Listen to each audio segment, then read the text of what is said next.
ನಾನು ನಿಮ್ಗೆಲ್ಲರನ್ನೂ ವೆಲ್ಕಮ್ ಮಾಡ್ತಿದ್ದೆ. ಇವತ್ತು ನನ್ನ ಜೊತೆಗೆ ನನ್ನ ತಮ್ಮನೂ ಕೂಡ ಇದ್ದಾನೆ. Hi friends.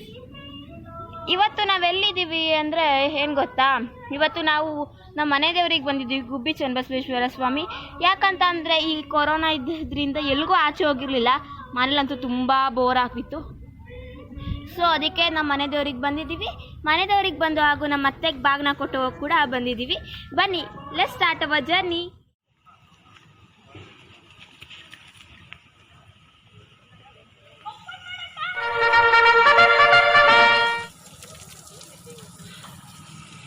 ಫ್ರೆಂಡ್ಸ್, ಇದೇ ದೇವಸ್ಥಾನ ನೋಡ್ತಾ ಇರ್ಬೋದು. ಅಲ್ಲ ತಮ್ಮನೂ ಕೂಡ ನೋಡಿ ಅಲ್ಲಿ ಹೆಂಗೆ ಆಡ್ತಿದ್ದಾನೆ ಅಂತ. ಶ್ರೀ ಚನ್ನಬಸವೇಶ್ವರ ಸ್ವಾಮಿ.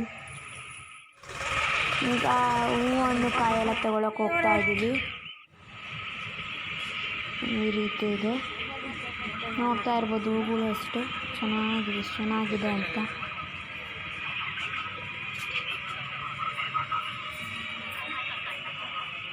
ಹೂವನ್ನು ಕಾಯಿ ಎಲ್ಲ ತಂದಿರಲಿಲ್ಲ, ಸೊ ಅದಕ್ಕೆ ಇಲ್ಲೇ ತಗೊಳ್ಳೋಣ ಅಂತ ಬಂದಿದ್ವಿ.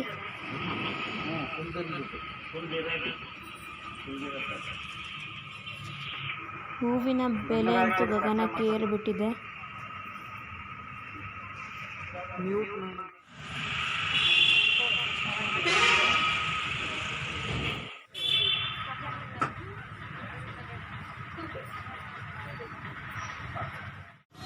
ಈ ರೀತಿ ಮೆಟ್ಲತ್ತಿ ಇಳಿದಲೇ ನಾವು ಈ ದೇವಸ್ಥಾನ ಬಿಟ್ಟೇ ಹೋಗಲ್ಲ. ಪ್ರತಿ ಸಲ ಬಂದಾಗಲೂ ಕೂಡ ಈ ಮೆಟ್ಲತ್ತಿ ಇಲ್ಲದೆ ಹೋಗಬೇಕು.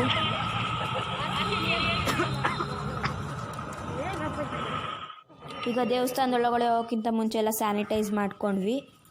ಈ ದೇವಸ್ಥಾನಕ್ಕೆ ಬಂದರೆ ಇನ್ನೊಂದು ಖುಷಿ ಏನು ಗೊತ್ತಾ, ಈ ರೀತಿ ಗಂಟೆ ಇರುತ್ತಲ್ಲ, ಅದನ್ನು ಜಂಪ್ ಮಾಡಿ ಯಾರು ಹೊಡಿತಾರೆ ಅನ್ನೋದೇ ಕಾಂಪಿಟೇಷನ್ ಮಾತ್ರ ನಮ್ಗಳಲ್ಲಿ. ನನಗಂತೂ ಎಟ್ಕೂತದು ಅದು. ಅದಕ್ಕೆ ನನ್ನ ತಮ್ಮಂಗೆ ಅಷ್ಟು ಎಟ್ಕೊಳ್ಳೋ, ಯಾರೋ ಅವ್ನು ಜಂಪ್ ಮಾಡಿ ನಾನೇ ವಿನ್ ಆಗಬೇಕು ಅಂತ ಆವಾಗಲೂ ಹೇಳ್ತಿರ್ತಾನೆ. ನೋಡಿ, ಇಲ್ಲಿ ನಮ್ಮ ದೇವಸ್ಥಾನದ ಇದೆ ಮುಂಬಾಗಿಲು. ಶ್ರೀ ಗೋಸಲ ಶ್ರೀ ಚನ್ನಬಸವೇಶ್ವರ ಸ್ವಾಮಿ ಸನ್ನಿಧಿ ಅಂತ. ದೇವಸ್ಥಾನ ಮಾತ್ರ ತುಂಬ ಸಿಸ್ಟಮೆಟಿಕ್ ಆಗಿದೆ, ತುಂಬ ವಿಶಾಲವಾಗಿ ಹಾಗೂ ತುಂಬ ಸ್ವಚ್ಛವಾಗಿದೆ. ಇದೇ ಗೋಪುರ ನೋಡ್ತಾ ಇರ್ಬೋದು, ಎಷ್ಟು ಚೆನ್ನಾಗಿದೆ ಅಲ್ಲ. ಈಗ ಕರ್ಪೂರ ಹಚ್ತಾ ಇದ್ದೀವಿ.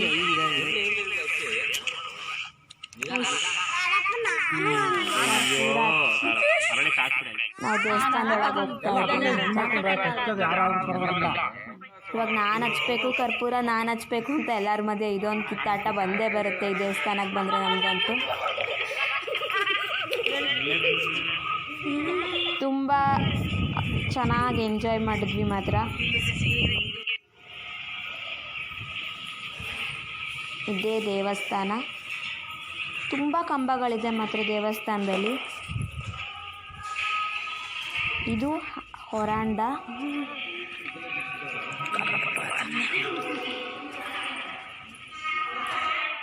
ಬಂದ ತಕ್ಷಣ ವಿಭೂತಿ ಇಟ್ಕೊಂಡಲ್ಲ ಯಾರೂ ಒಳಗೋಗಲ್ಲ. ನೋಡ್ತಾ ಇರ್ಬೋದು ಎಷ್ಟು ತುಂಬ ಕಂಬಗಳಿದೆ ಮಾತ್ರ. ಒಂದು ದಿವಸ ಯಾವತ್ತಾದರೂ ಹೋದಾಗ ಕಂಬಗಳು ಏಳ್ಸೋಣ. ಇಲ್ಲಿ ನೋಡ್ತಾ ಇರ್ಬೋದು, ಇದೇ ದೇವರ ಸನ್ನಿಧಿ. ಪುರೋಹಿತರು ನಮ್ಮ ಜೊತೆ ಮಾತಾಡ್ತಾ ಇದ್ದಾರೆ.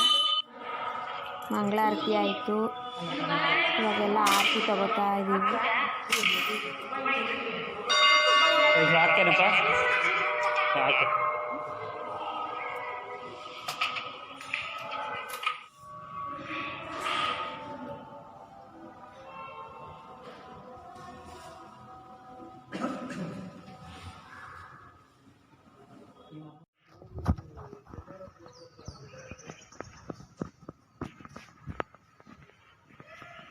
ಫ್ರೆಂಡ್ಸ್, ನೋಡ್ತಿದ್ದೀರಲ್ಲ, ಇದೆ ನಮ್ಮ ಮನೆ ದೇವರು.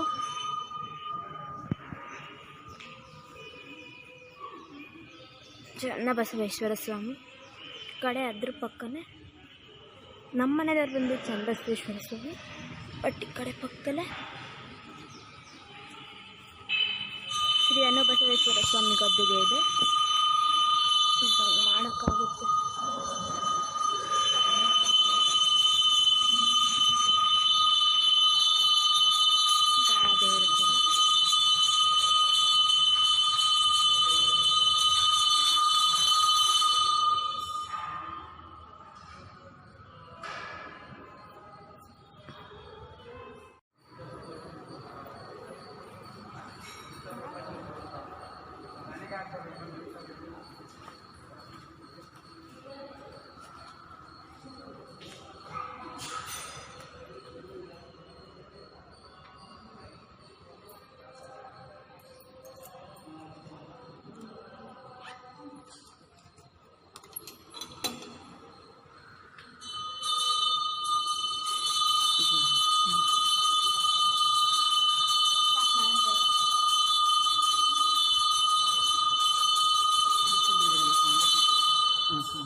ತುಂಬ ದೇವಸ್ಥಾನ ತುಂಬ ಕಂಬಗಳಿದೆ.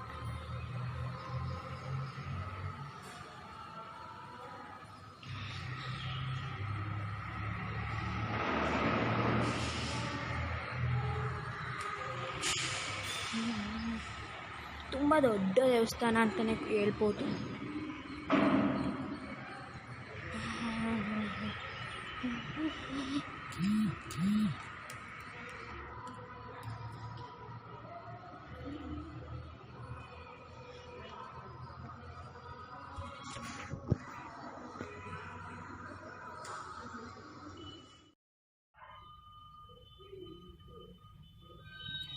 ದೇವಸ್ಥಾನವನ್ನು ಈಗ 3 ಬಾರಿ ಪ್ರದಕ್ಷಿಣೆ ಆಗ್ತಾ ಇದ್ದೀವಿ.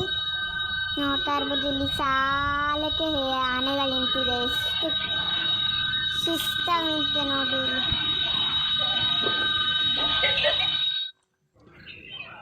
ವಿಡಿಯೋ ಮಾಡ್ತಿರ್ಬೇಕಾರೆ ನಮ್ಮ ಚಿಕ್ಕಣ್ಣ ನೋಡಿ ಇಲ್ಲಿ ಕುದುರೆ ಜೊತೆ ಸೆಲ್ಫಿ ತಗೊತಿದ್ದಾನೆ.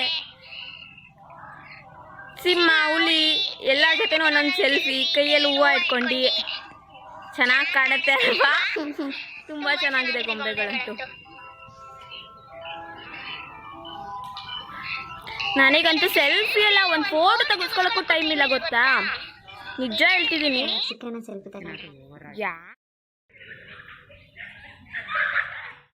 ಇಲ್ಲ ನನ್ನ ತಮ್ಮನ ಹೆಂಗೆ ಆಡ್ತಿದ್ದಾನೆ ಅಂತ ನಾವು ಸುತ್ತಿದ್ರೆ ಅವನೆಲ್ಲ ಅವನ ಹತ್ರ ಓಡೋಗ್ತಿರ್ತಾನೆ. ಅವನಿಗೆ ಗೊತ್ತಿಲ್ದಂಗೆ ವಿಡಿಯೋ ಮಾಡ್ತಿದ್ದೀನಿ. ಅವನು ಹೆಂಗೆ ನೋಡ್ದ ನೋಡ್ದ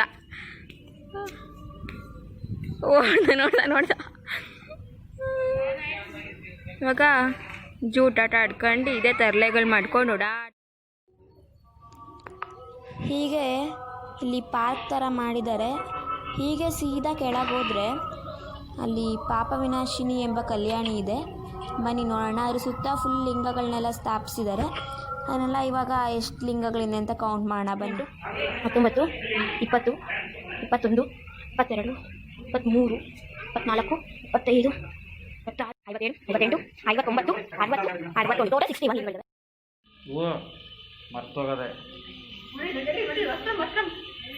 ಅರ್ಜೆಂಟಲ್ಲಿ ಮಾಡಬೇಕಲ್ಲ ಅಮ್ಮ. ಒಳಗಡೆ ತೆಗಿ.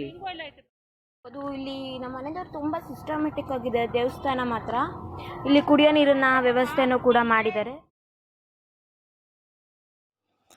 ನಾವು ದೇವಸ್ಥಾನದಲ್ಲಿ ತೊಗೊಂಡು ಸ್ವಲ್ಪ ಫೋಟೋಸ್ ಕೂಡ ಹಾಕಿದ್ದೀನಿ. ಈ ವಿಡಿಯೋ ಇಲ್ಲಿಗೆ ಎಂಡ್ ಮಾಡ್ತಾ ಇದ್ದೀನಿ. ನೆಕ್ಸ್ಟ್ ವಿಡಿಯೋದಲ್ಲಿ ನಮ್ಮ ಅತ್ತೆ ಮನೆಗೆ ಹೋಗಿದ್ದನ್ನ ತೋರಿಸ್ತೀನಿ. ಈ ಕೊನೆ ಮಾತು ಹೇಳ್ತಾ ಈ ವ್ಲಾಗ್ನ ಮುಗಿಸ್ತಾ ಇದ್ದೀನಿ. Keep watching my video. ಸರ್ವೇ ಜನ ಸುಖಿನೋ ಭವಂತು. ಬಾಯ್.